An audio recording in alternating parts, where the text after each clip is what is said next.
It is MTN8 Wafa time where there can only be one this afternoon.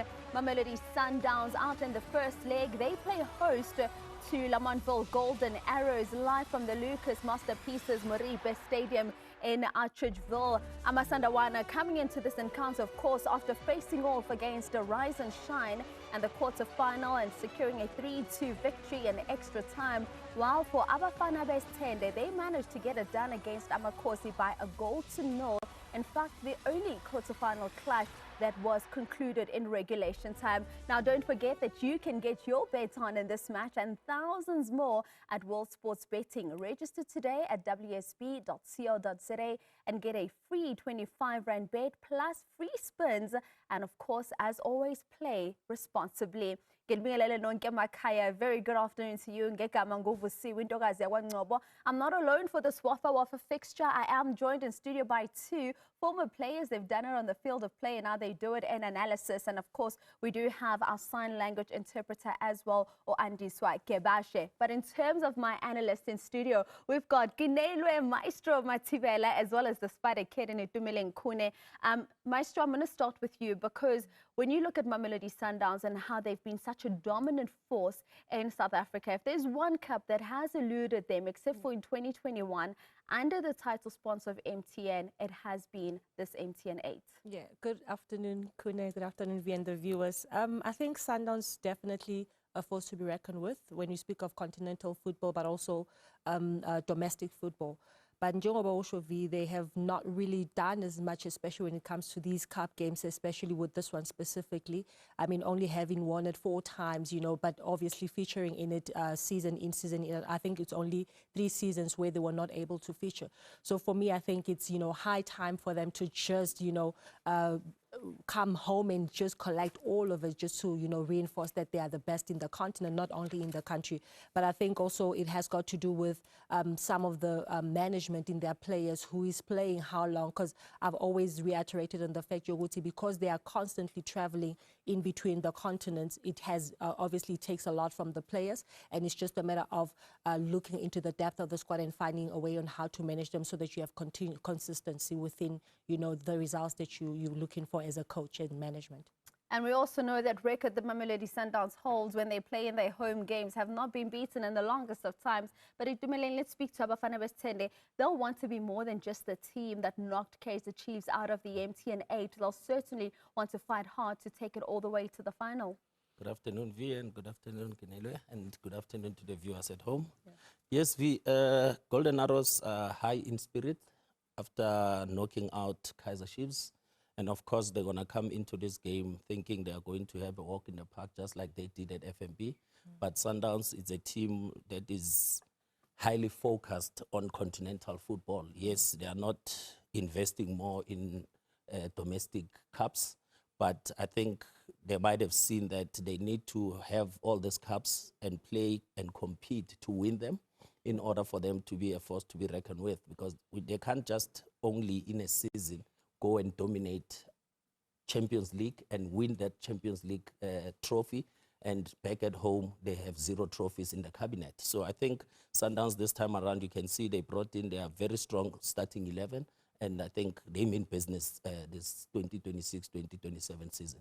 And we'll get into that Mamelodi Sundowns starting lineup, of course, as well as Ilana Abafana Base 10, Delana Mhlanje. Certainly a number of changes being made there for Mamelodi Sundowns from their last encounter out in the MTN8. You look at a total of 8 changes that have been made.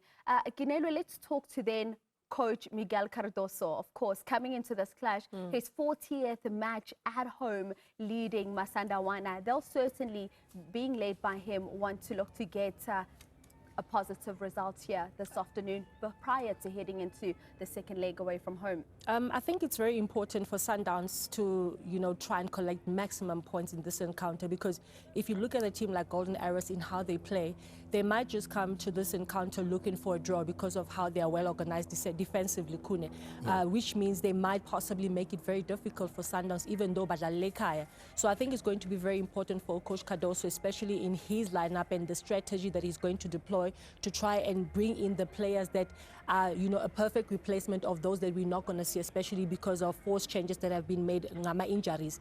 Players that are going to come and make sure that they dominate in position, but also try find a way on how to break down this defensive block here, Golden Arrows, and actually convert the chances about Tolai. We speak about that defensive block from Golden Arrows. We also saw it against Kaizer Chiefs in that quarterfinal clash, but they are going to need to make sure, Arrows, that their transition game is on point, because it could be very decisive here this afternoon. Definitely, V. I think Golden Arrows will likely prioritize a compact defensive shape to frustrate Sundowns and snatch available away results. The reason why I'm saying that is they are very disciplined at the back. They are very patient in building up from the back, make sure that they overload on one side. Once you follow the ball, it's isolated on the opposite side. And then they are able to be patient and build up towards the isolation side.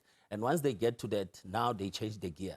The gear goes up, and then they increase the speed in attack. Hence, they scored against Kaizer Chiefs, because they sucked Kaizer Chiefs onto the one side, and they rotated the ball. And as soon as they saw that it's 2v1 on the other side, they made sure that the speed went up, and that's when they played that cross. And Brandon Peterson, unfortunately, was wrongly positioned, and he was anticipating a cross, unfortunately, but the ball went straight into goal, and that's how Golden Arrows plays. And I think they will want to frustrate Sundowns, because they know they have a numerical advantage if they hold them to 0-0, and they can also transition. They have quality and fast players. Yes, they might have lost out on Ndlovu joining Sundowns, who will be playing against them today, but they have equally players who can do the same job as Ndlovu.